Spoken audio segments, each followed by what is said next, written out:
What's going on, guys? Welcome to the Murder Mentality. I believe it is the 5th today. I have to double check. I'm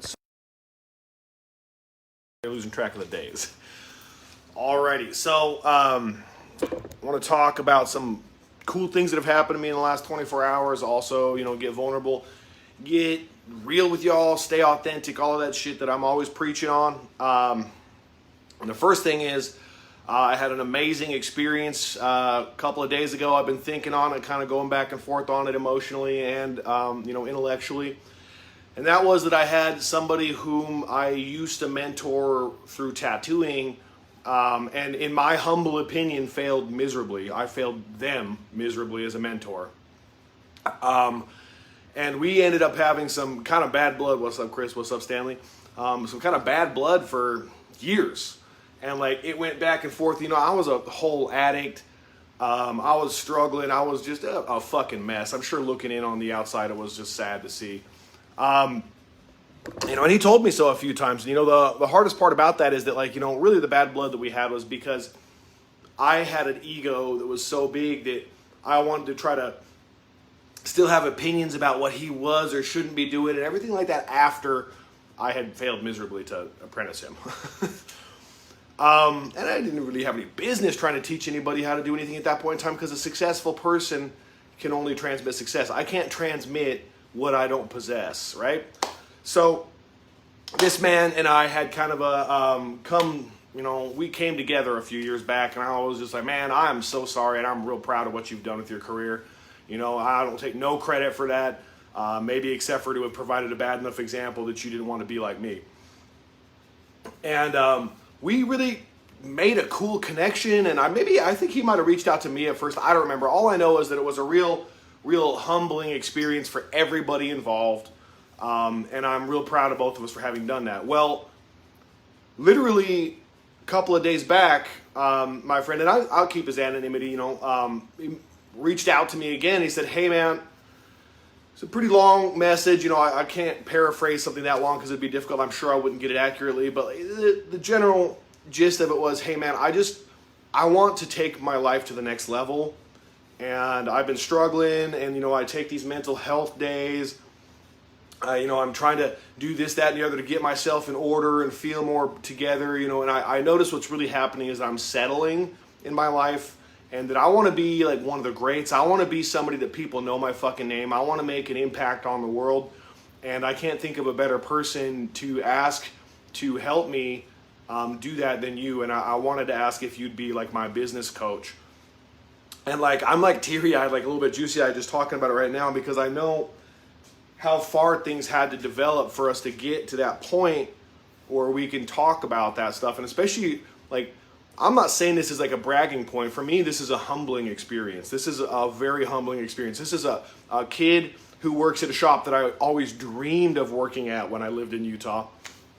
He's somebody that's traveled to Germany, lived all kinds of different places, had his career take him all different kinds of stuff. And he is, I thought, was doing amazing, and I still think is. But my favorite part about it is that he said to me specifically, I can't think of a better person, somebody who I've watched turn their life around more and live the life that they know that they wanted in their heart than you. And that's why I was so interested in doing this speaking. That's why I was so interested in doing this coaching and all this stuff that I've been doing, because I want to help people get that type of life that I have been able to experience by taking the blueprints from the people who have mentored me and the things that work for me. And the thing is that the blueprint is a great way to start out in these situations, as I talked about the other day about how important mentors are. But as with any blueprint, after you put the house together, you decorate it based off of how you want it to be. So what that means is that you get to customize your life after you've used that blueprint to get your life in order and built how you want it. But that's all kind of to the side. But what it really started making me think, and I'll be working out in the mornings, and when I really start getting it and I'm pushing max weight and I'm starting to fucking hit failure and really feel those muscles burn and my heart's pumping, I feel like that's when God sees fit to download information into my head, to download things that I never would have thought of on my own. It's just boom, whoa, whoa, whoa. Where the fuck did that come from? That's profound. And I'm not going to take credit for that shit because I think that that's like the universal intelligence. It's the fucking artist who's painted the universe, the blacksmith of creation, giving us the opportunity when we work hard to learn things from it. And one thing that I always come back to over and over and over is that the worth is in the work. Like, the value is in the vision. What I'm trying to say is that your vision for your life is a non-negotiable concept. What you love is not a fucking negotiable concept. What you want and desire more than anything in your life is not a negotiable concept. I'm not talking about the cars. I'm not talking about all this stuff. I'm talking about like, what kind of family do you want? Who do you want to be?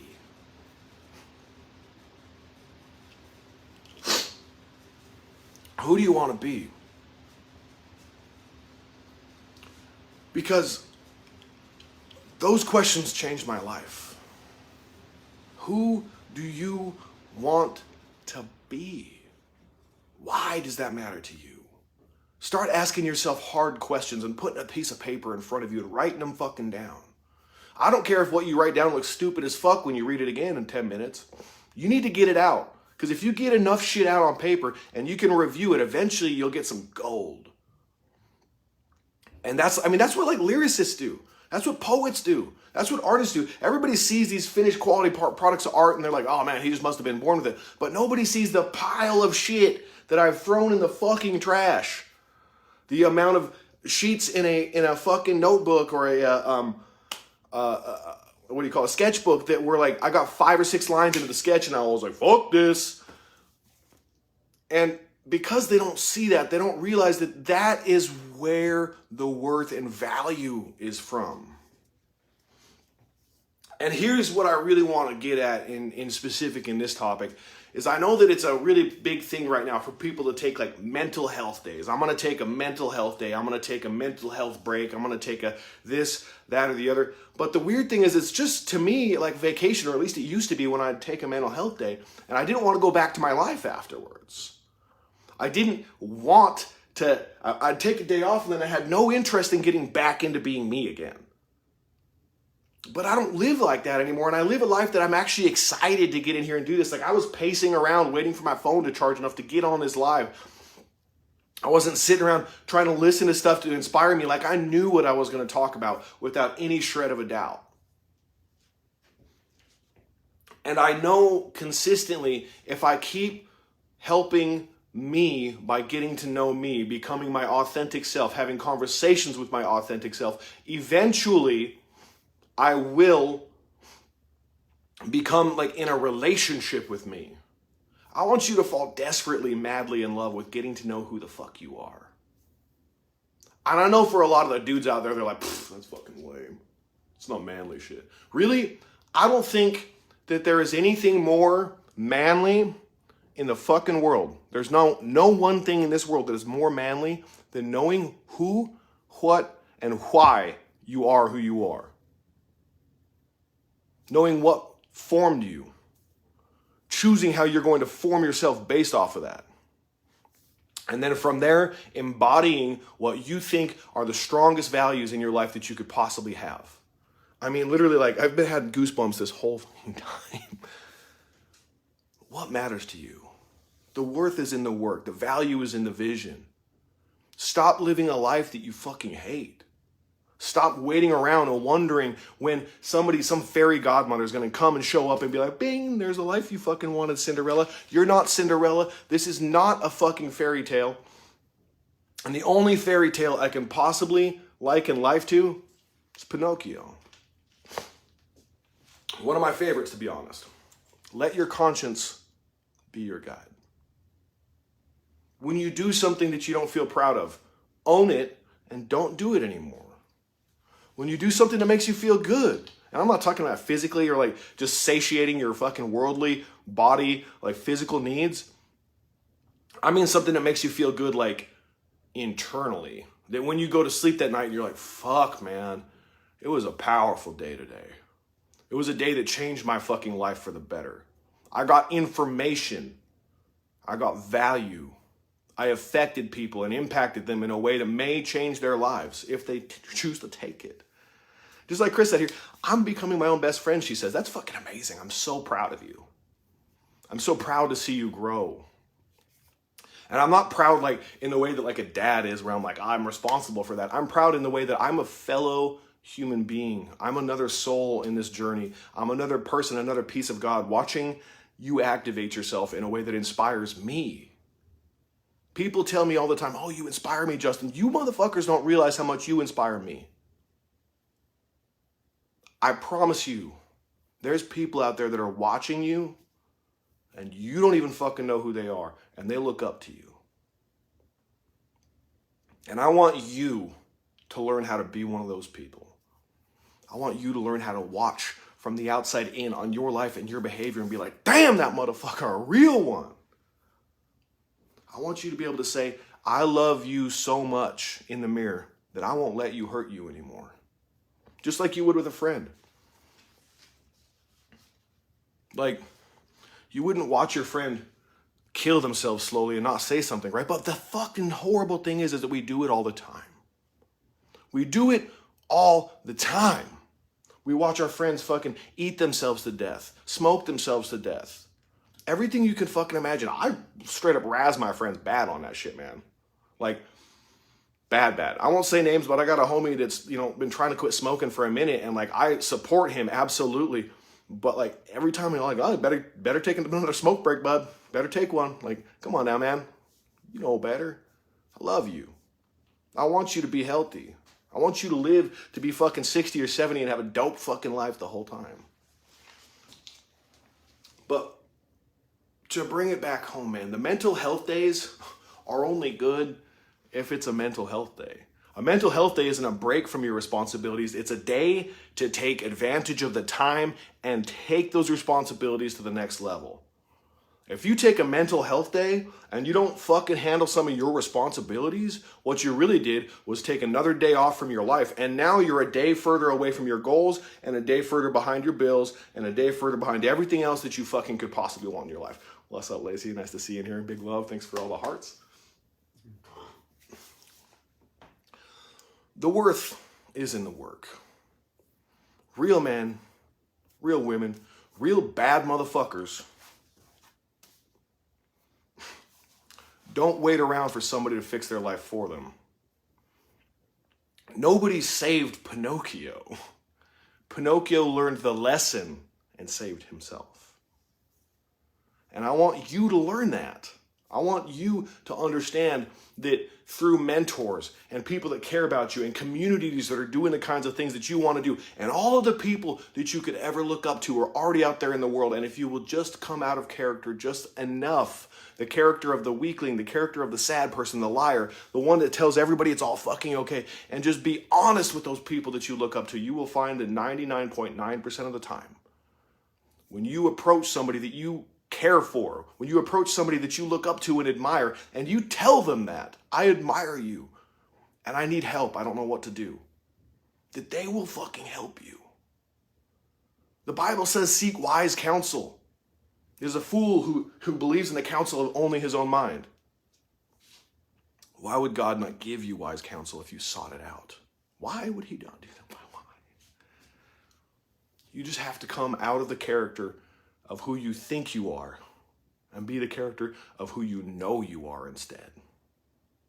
Because the duality of our lives, the fact that we have negativity and positivity in us at the same time, the fact that I am in a constant state throughout my day at all times of choosing what's right and what feels right versus what feels good and what I want to do. Because what I want to do is fucking retarded 99% of the time. What feels good is usually some dumb shit. But the thing that feels right and I know to be right and is the hard thing, the difficult thing, the thing that builds me is what will make me feel good. You don't need mental health days. You don't need a vacation away from your life when you realize that your life is exactly what you make it. And you start making it and start being the type of person that enjoys that responsibility, enjoys that difficulty, looks at every challenge as an opportunity to look around at the world and look God in his eyes and say, you know who the fuck I am, and I'm going to show you that I know too. And then show the rest of the fucking world what you're capable of. And if you do that for long enough, the type of person you will become will literally blow your mind. You will one day find yourself with tears in the mirror, tears while you're driving, tears while you're talking to somebody, doing a fucking live video, or God fucking knows what else, because you realize you have become a person that you respect. And you realized how much pain you were in for so long because you didn't. And it's just my fervent prayer that all of us can reach a point where we can be so authentic that our very lives are a prayer of gratitude for our very existence to our Creator. To understand that we will fail our way to the top. We will mistake our way to understanding. And everything will change. So today, I'm going to invite you to do something I've invited you to do before. Put some work in and make a vision. Stop waiting for God to download the fucking image of your life that you want to have happen and just have it appear. Stop waiting for the fairy godmother and write your vision. Put in the work with writing. Make it 4K high def, so realistic with so much details and information that God has no choice but to put it into reality because of the passion and effort you've put into it. I promise you it'll happen. It's happened to me. And if it can happen to me, a fucking ex-crackhead, ex-tweaker, living in trap houses, moving to a state he didn't know anybody, fucking homeless twice since that, and I can fucking build what I have, you can too. I love all of you. Now I'm serious though. Put in that fucking work. We got a snow day out here. Put in that work. Write the vision down. Make it clear so that he that read it can run with it. And when you read it, next time you don't want to do some shit you know you need to do, you fucking read it again. And you read it again until you know it by heart, until you can repeat it if somebody asked you like a fucking mantra. And then when you do that, you keep doing it. And before you know it, those things will appear in your life in ways that you could have never guessed. I love all of you.